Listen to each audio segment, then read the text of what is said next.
من الشیطان الرجیم بسم اللہ الرحمن الرحیم الا ان اولیاء اللہ لا خوف علیہم ولا هم یحزنون. خبردار ہو جاؤ، سن لو، جو اللہ کے ولی ہے، اللہ کے دوست ہے، نہ ان پر کوئی خوف ہے نہ کوئی غم ہے. بے شمار اللہ کے ولی گزرے ہیں، ہمارے زمانے میں بھی ہے اللہ کے ولی. ایک اللہ کے ولی ذوالنون مصری رحمۃ اللہ علیہ کی جب ہم بات کریں، پہلے عام آدمی تھے، پھر اللہ کے ولی نہیں تھے، یہ عام آدمی تھے. ایک مرتبہ بیٹھے ہوئے تھے، دیکھو اللہ ہدایت کس طرح دیتا ہے، اپنا ولی کس طرح بنا لیتا ہے. کسی نے کہا کہ فلاں جنگل میں ایک بزرگ ہے جو الٹے لٹکے ہوئے ہیں، اپنے آپ کو الٹا لٹکایا انہوں نے. چلو جا کر دیکھو تو صحیح کیسے بزرگ ہے. تو گئے، سلام کلام کیا، بھائی یہ کیوں آپ نے کیا؟ تو انہوں نے کہا کہ میرا نفس عبادت کے اندر بڑا بخیل ہے، وہ عبادت کرنا نہیں چاہتا، تو میں نے اپنے آپ کو الٹا لٹکایا کہ جب تک تو عبادت میں مشغول نہیں ہوگا تجھے لٹکاؤں گا. نفس کو میں نے کہا. پھر کہنے لگے ذوالنون مصری رحمۃ اللہ علیہ کو، اگر تجھے کوئی اللہ والے کی تلاش ہے نا تو یہ پہاڑ کے اوپر چلا جا.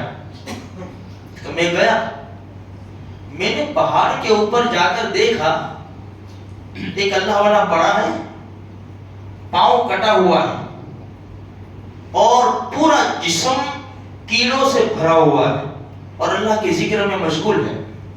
میں نے سلام کیا، اللہ کے بندے یہ کیسی حالت؟ فرمایا یہاں 30 سال سے عبادت میں مشغول تھا، 30 سال سے اللہ کی عبادت کر رہا تھا. ایک عورت کا گزر ہوا، میں دل دے بیٹھا، اس کے پیچھے لگا کر کے ارادہ کیا، ایک قدم اٹھایا، فوراً غیب سے آواز آئی، نالائق 30 سال تک ہماری عبادت کرتا رہا، ایک عورت کے اوپر نظر پڑی، شیطان کی عبادت کرنے چلا. ابھی ایک ہی قدم، یہ قدم اٹھایا تھا میں نے، اس کو کاٹ کر پھینک دیا میں نے، کہ اسی کی وجہ سے میں گناہ میں مبتلا ہو جاتا. پھر وہ کہنے لگے مجھے بزرگ مت سمجھ، اللہ والا دیکھنا ہو تو اوپر چلا جا. فرمایا کہ میں اوپر جانے لگا لیکن میں چڑھ نہیں سکا بلندی کو. تو انہوں نے کہا وہ جو اوپر ہے نا اللہ والے، ان کے سامنے رزق کا مسئلہ آیا، لوگوں کا جب معاملہ آیا، فرمایا نہیں میری روزی تو اللہ کے ذمہ ہے، میں کسی سے کوئی تعلق نہیں رکھوں گا.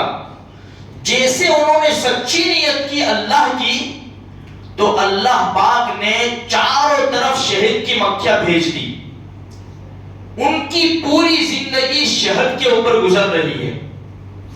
فرماتے ہیں میں وہاں سے نیچے اترا تو درخت کے پاس دیکھا کہ اندھا پرندہ آ کر بیٹھا ہے.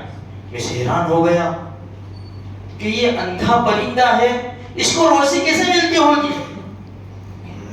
کیسے روزی ملتی ہوگی. یہاں دیکھو آج ہم حرام کی طرف لپکتے ہیں نا، راتوں رات مالدار بننے کے لیے حرام کی طرف لپکتا ہے مسلمان. روزی کی ذمہ داری رب کی ہے، یقین تو رکھے.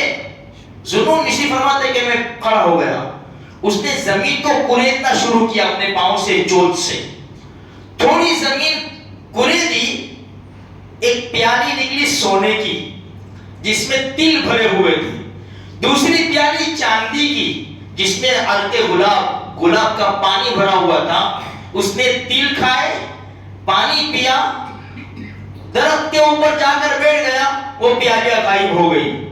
میں نے کہا کہ بس جس طرح یہ جانور کو اللہ کے اوپر بھروسہ ہے، میں بھی اللہ کی ذات کے اوپر ہی بھروسہ کروں گا. بس کہ ان کا نام ذوالنون یعنی مچھلی والا، جیسے یونس علیہ السلام کا نام قرآن میں کیا کہا، وَذَنُّونَ إِذْ ذَهَبَ مُغَاضِبًا، مچھلی والے، کیونکہ مچھلی نے ان کو لے لیا تھا نا. خیر، تو ان کا نام ذوالنون مصری رحمت اللہ علیہ. کیسے پڑا نام؟ فرمایا کہ جب جا رہے تھے کشتی کے اندر، دریا کا سفر تھا، بڑی کشتی تھی، بیماری لوگ بیٹھے ہوئے تھے، ایک تاجر کا موتی گم ہو گیا. تو تلاشی دی گئی تو یہ غریب جیسے لگ رہے تھے، ان کے اوپر شک گیا. ذوالنون مصری اللہ ان کے اوپر شک گیا کہ شاید اس نے لیا ہوگا. آسمان کی طرف سر اٹھایا, رب کبھی چوری نہیں کی, میں نے کبھی چوری نہیں کی. اتنا سننا تھا کہ 100 مچھلیاں وہ موتی لے کر آ گئی. آپ نے ایک موتی لی اور اس مالک کو, تاجر کو دیا, اور ساری مچھلیاں غائب ہو گئی, 99. تو ساری کشتی والے یہ دیکھ کر حیران ہو گئے اور اللہ سے معافی پنی سے کہا کہ ہمیں معاف کر دو, گستاخی ہو گئی. اسی لیے ان کا نام پڑا ذوالنون یعنی مچھلی والے. تو میرے بھائیوں, ہم اللہ کے ولی کو مانتے ہیں لیکن اللہ کے ولی کی باتیں ہم نہیں مانتے. آج میں کئی مرتبہ کہا ہمارے علاقوں کے اندر کتنے اللہ کے ولی سوئے ہوئے ہیں, ان کا احترام ہم سے نہیں ہوتا. ان کے پاس بیٹھ کر بیڑیاں پھونکتے ہم لوگ.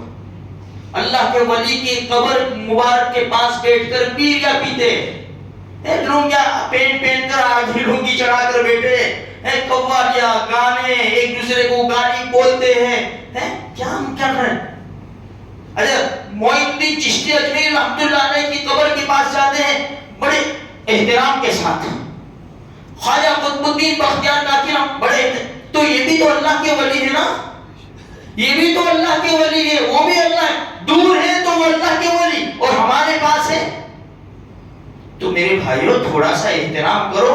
یہ اولیاء کرام کی جماعت ہے جس کا قرآن اعلان کرتا ہے کہ کیسے نہ ان کے اوپر کوئی خوف ہے نہ غم ہے. تو آج اللہ پاک نے ہم کو اولیاء کرام کے شہر میں ایسا سمجھو کہ ہم کو بسایا ہے, تو ان کے نقش قدم پر تو چلیں, ان کے بتائے ہوئے طریقے پر تو عمل کریں تاکہ ہم پکے سچے مسلمان بن سکے. اللہ مجھے آپ کو سارے مسلمانوں کو نیک توفیق بخشے.